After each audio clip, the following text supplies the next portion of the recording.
Good morning, dear students. Today we will continue chapter 5 When People Rebel. This is the last part of our chapter. Okay, so in previous class I had already explained you about what are the causes or the reason of the rebel which start in 1857 and how it is spread in most part of the India. तो मैंने आपको पिछले class में समझाया था कि किस प्रकार जो 1857 का रिबेल है या अंग्रेज़ों के विरुद्ध जो क्रांतिकारी आंदोलन है मेरठ से शुरू हुआ, जिसे मंगल पांडे ने शुरू किया था और वह मेरठ से होते हुए कानपुर, दिल्ली, झांसी, लखनऊ तक के फैला। ठीक है, इस क्रांतिकारी आंदोलन की उम्मीद ब्रिटिशर्स ने भी नहीं की थी कि एक छोटा सा आंदोलन इस प्रकार इतना बड़ा रूप ले लेगा। उन्होंने इस आंदोलन को एकदम हल्के में लिया, सीरियस नहीं थे। उन्होंने सोचा कि यह आंदोलन यहाँ के जो राजा महाराजा है या कॉमन पर्सन है सपोर्ट नहीं करेंगे, लेकिन उन्होंने इस आंदोलन का बेहतरीन तरीके से सपोर्ट किया।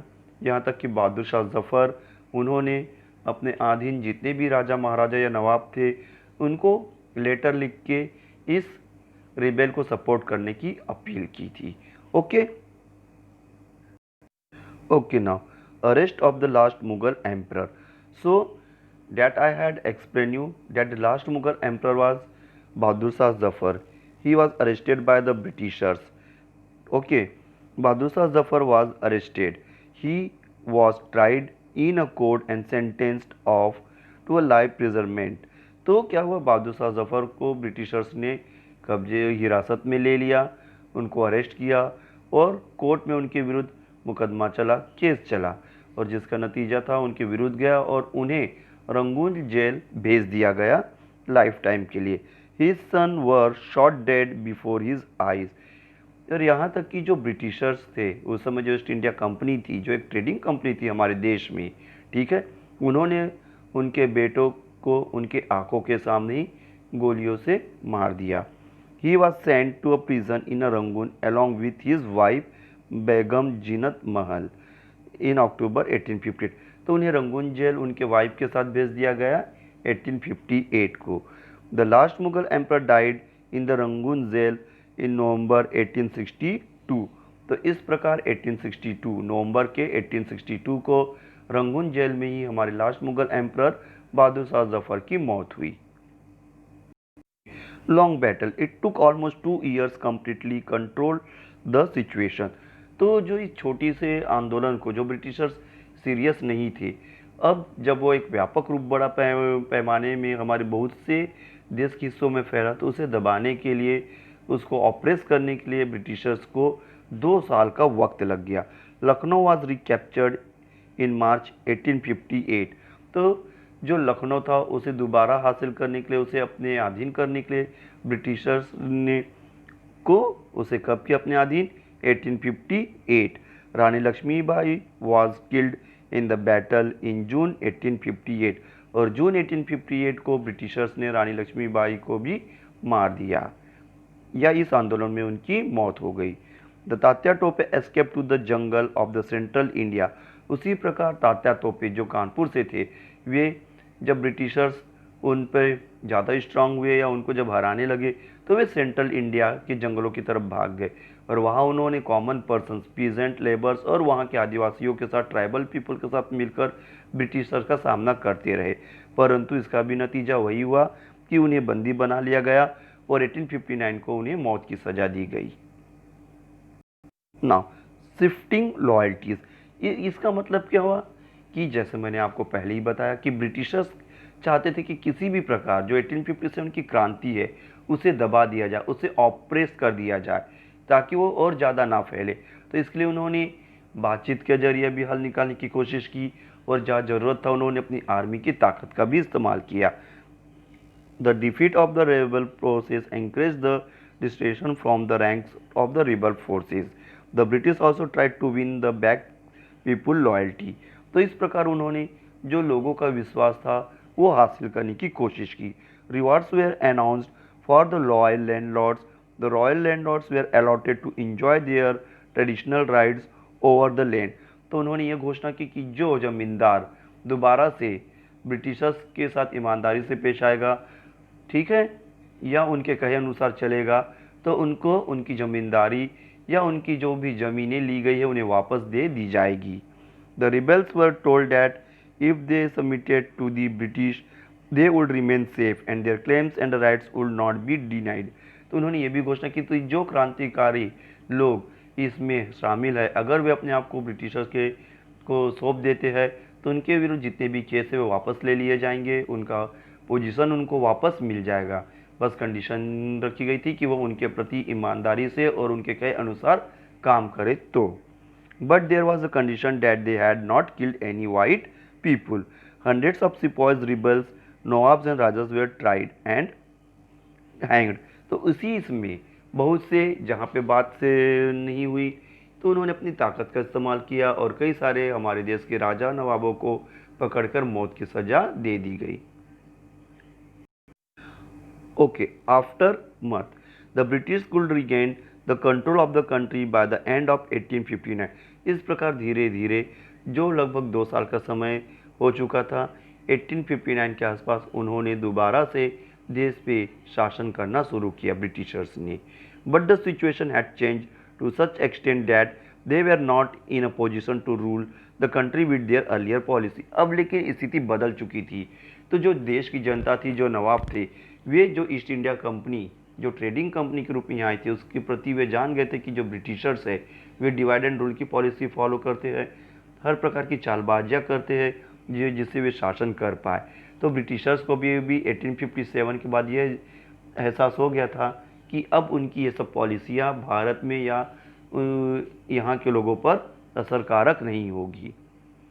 A new act was passed 1858 by the British parliament. इसी को ध्यान में रखते हुए 1858 को जो ब्रिटिश पार्लियामेंट है इंग्लैंड में, उन्होंने एक act pass. The new act transferred the power of the East India Company to the British crown. तो इस एक्ट में जो बदलाव किया गया, इसमें यह कहा गया कि जो ब्रिटिश ट्रेड इंडिया कंपनी है वो अपनी सारी पावर जो है या जो पॉलिसीज़ है वो ब्रिटिश क्राउन, मतलब कि उस समय जो शासक थे इंग्लैंड की महारानी एलिजाबेथ, उनके कंट्रोल में आ गई थी। ठीक है, तो जो भी अब डिसीज़न है वो महारानी और उसके कैबिनेट के लोग लेते थे। The member of the British cabinet were appointed as the secretary of the state for the India. He was given the responsibility of all the matters related to the governance of India. तो इस प्रकार जब 1858 को कुछ बदलाव किए गए, British East India company से पावर लेके एलिजाबेथ को ट्रांसफ़र की गई, तो उन्होंने क्या किया, अपने कुछ गवर्नर जनरल को इंडिया में अपॉइंट किया। यह एक लिंक था, ठीक है, कि जो ब्रिटिश महारानी द्वारा, एलिजाबेथ द्वारा जो पॉलिसी बनाई जाती थी वो इन्हीं के माध्यम से हमारे भारत में लागू किया जाता था। The council were called the India council was given to them. और इस काउंसिल को नाम दिया गया था India council. The title of the governor general of India was change to the title of the viceroy of India. The viceroy was the personal representative of the British crown. तो देखिए, जो British East India company थी उन्होंने governor general का जो position थी, ठीक है, उस समय हमारे देश में, उसको भी चेंज किया गया इंग्लैंड की महारानी के द्वारा, एलिजाबेथ के द्वारा, और उसे नाम दिया गया एक नया वाइस रॉय। और ये जो वाइस रॉय होता था वो महारानी के बिहाफ में रूल करते थे हमारे भारत में।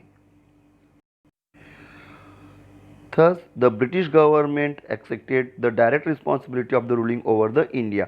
इस प्रकार से उन्हें पूरी तरीके से एक आज़ादी मिली वाइसरॉय को महारानी के तरफ से या ब्रिटिश ईस्ट इंडिया की कंपनी की तरफ से कि वो इंडिया पे रूल करे। The ruling chief of the country were assured that their territory would never be annexed in future. They could not pass on their kingdom to their highest including adopted son, but they had to acknowledge the British queen as their sovereign paramount. The Indian ruler were to told their kingdoms as subordinates of the British crown. तो इस प्रकार जो हमारे देश के उस समय के राजा महाराजा थे या नवाब थे, उनको भी एश्योरेंस दिया गया पॉलिसी जो थी डलहौजी की लैप्स ऑफ, उसको भी खारिज कर दी गई एलिजाबेथ के द्वारा। तो जो अब ये था कि अगर किसी राजा की मौत हो जाती है, उन्होंने किसी को एडॉप्ट किया है तो वो राजा बन जाता था। और साथ ही ब्रिटिशर्स ये या क्राउन जो थी, ब्रिटिश क्राउन मतलब कि महारानी एलिजाबेथ, वो बस ये इंश्योरेंस चाहती थी कि जो यहाँ के राजा या नवाब है वो ब्रिटिश एम्पायर के प्रति लॉयल रहे, ईमानदार रहे।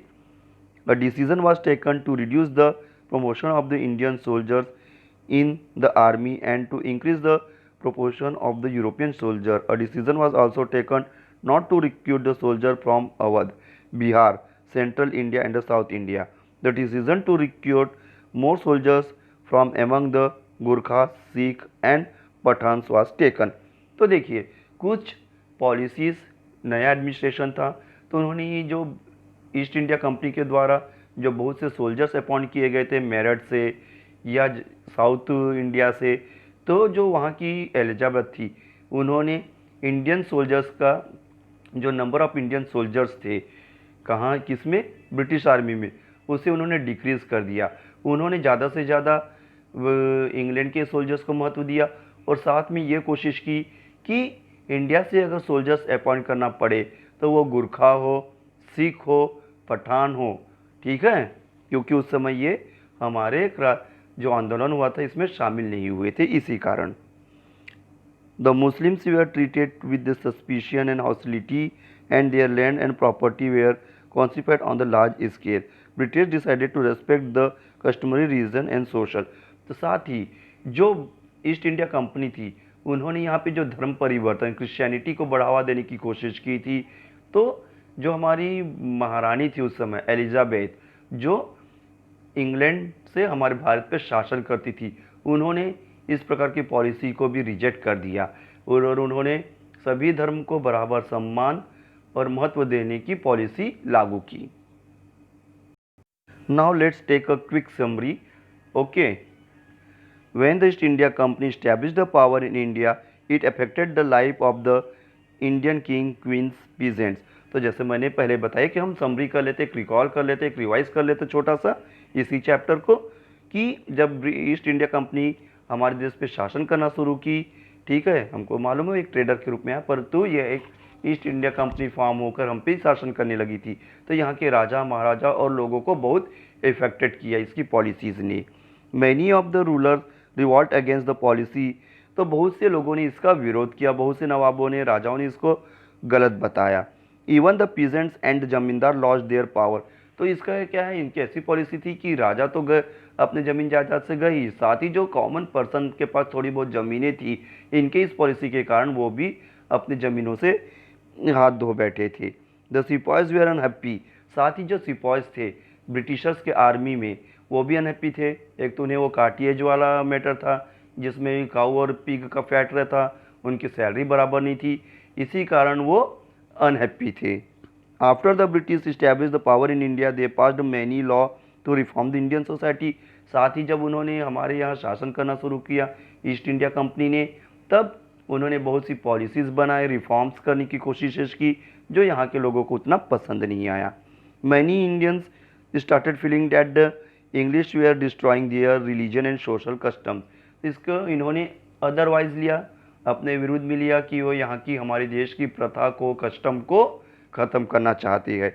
यहाँ तक कि उन्होंने, ब्रिटिशर्स ने यहाँ पे क्रिश्चियनिटी को प्रमोट करने के लिए बहुत से पॉलिसीज़ की कि जो अगर क्रिश्चियनिटी धर्म को अपनाएगा उसे टैक्स नहीं देना पड़ेगा, उन्हें ब्रिटिश की तरफ से लैंड दी जाएगी, इस प्रकार से। The anger of the peasants quickly spread amongst the sepoys. तो इसी का ये नतीजा हुआ कि जो उस समय क्रांति की जो लड़ाई शुरू हुई थी 1857 को, तो कॉमन पर्सन ने भी बढ़ चढ़कर भाग लिया था या हिस्सा लिया था। By the end of 1859 the British regain the control over the sub continent. पर 1859 जो 1857 को क्रांति शुरू हुई थी उसको दबा दिया गया, ठीक है, उसका रीज़न मैंने आपको बता दिया था। तो फिर इसमें एक रिफॉर्म भी लाया गया ब्रिटिश पार्लियामेंट के द्वारा, जिसके द्वारा जो ईस्ट इंडिया कंपनी का शासन खत्म करके उसे इंग्लैंड की महारानी के हाथों में सौंपा गया, जो उस समय एलिजाबेथ थी। फिर उन्होंने वाइसरॉय अपॉइंट किया हमारे भारत में, जो उनके बिहाफ में हमारे देश में शासन करता था। Okay, so this chapter is completed. Thank you.